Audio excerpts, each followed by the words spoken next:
तिलोंडा गावातील पठारपाड्यामध्ये जलजीवन मिशन अंतर्गत पाणी पुरवठ्याच्या योजनेचं काम सुरू करताना आधी जलस्रोताची निर्मिती करायची होती। त्या ठिकाणी केवळ एक खड्डा मारला आणि पाईप टाकणं, जलकुंभ उभारणं असं काम सुरू केलं।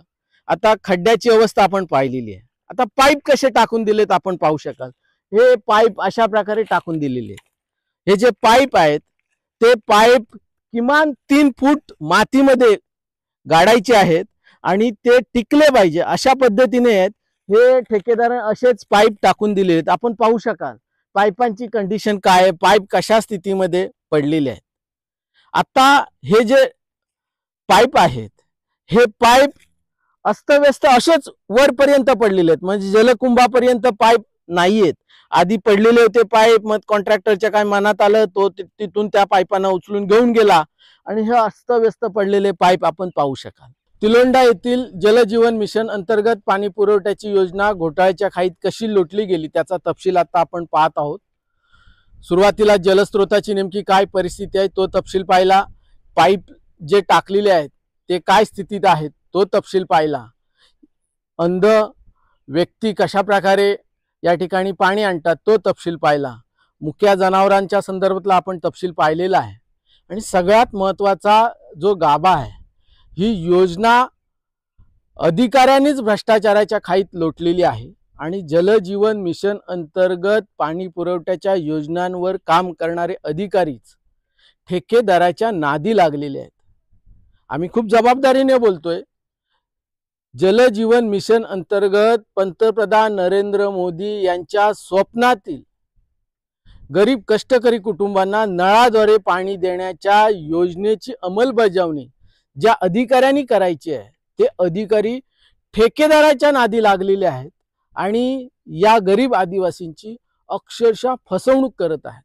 आता आपण पठारपाडा या ठिकाणी जी पाणी पुरवठ्याची योजना आहे त्या योजनेच्या जलकुंभाच्या ठिकाणी आहोत। वरच्या बाजूला आपण पुन्हा एकदा पाहू शकाल की हे जलकुंभ आहे आणि जलकुंभाच्या खालती हा शासकीय फलक लावलेला आहे आणि हा शासकीय फलक आपल्याला सांगतोय की भ्रष्टाचार कसा झालाय। आपण पुन्हा एकदा तपशील पाहू। या योजनेची जी काय मूळ रक्कम आहे तर ती रक्कम आहे 4,56,00,000 रुपये। पुन्हा एकदा योजनेची किंमत बघा, 4,56,00,000 रुपये ही या योजनेची मूळ किंमत आहे। या योजनेमध्ये केंद्र सरकारने 2,28,00,000 रुपये आणि इतर रक्कम दिलेली आहे आणि राज्य शासनाने 2,28,00,000 रुपये आणि इतर रक्कम दिलेली आहे। आता 4,56,00,000 रुपये या योजनेचं एकूण बजेट आहे। प्रत्यक्षात ही योजना 1 कोटी मध्ये होणार आहे, म्हणजे वरचे 3,56,00,000 रुपये हे ठेकेदार आणि अधिकाऱ्यांनी लुटायचे आहेत। आता आपण याची वर्गवारी पाहू। स्टेज गॅलरीसाठी यांनी 9,16,000 रक्कम दाखवलेली आहे। प्रत्यक्षात एवढी रक्कम याच्यासाठी खर्च होत नाही। जॅकवेल म्हणजे उद्भववीर जलस्रोत एकूण 70,00,000 रुपये जलस्रोतासाठी दाखवलेले आहेत। आपण प्रत्यक्ष खड्ड्याची काय परिस्थिती आहे ती पाहिलेली आहे आणि तिथे ते जलस्रोत तयार करणार आहेत। ती 70,00,000ची विहीर आहे। पंतप्रधान नरेंद्र मोदी यांच्या स्वप्नातून या गरीब आदिवासींना 30 वर्ष शाश्वत स्वरूपात पाणी मिळावं असं धोरण आहे आणि त्या धोरणातून यांनी एकूण 70,00,000 रुपये किंमत दाखवली आहे जलस्रोताची। प्रत्यक्षात जलस्रोतावर 5-5.5 लाखाच्या वरती पैसा खर्च होणार नाही। अगदी गुणवत्तेवर आधारित केली तर ती 10 लाखाच्या पुढे किंमत जात नाही। त्याच्या खाली इलेक्ट्रिक पंपिंग मशिनरीसाठी त्यांनी 5,80,900 रुपये दर्शवलेले आहेत। म्हणजे त्या इलेक्ट्रिक मशीनच्या याला जेमतेम 1.5 ते 2 लाख रुपयाच्या पलीकडे खर्च होत नाही। उंच साठवण टाकी जलस्रोत किती 52,92,720 रुपये या जलस्रोताला पुन्हा एकदा आपण पहा। या जलस्रोताच्या निर्मितीसाठी 10 लाखाच्या वर खर्च येत नाही।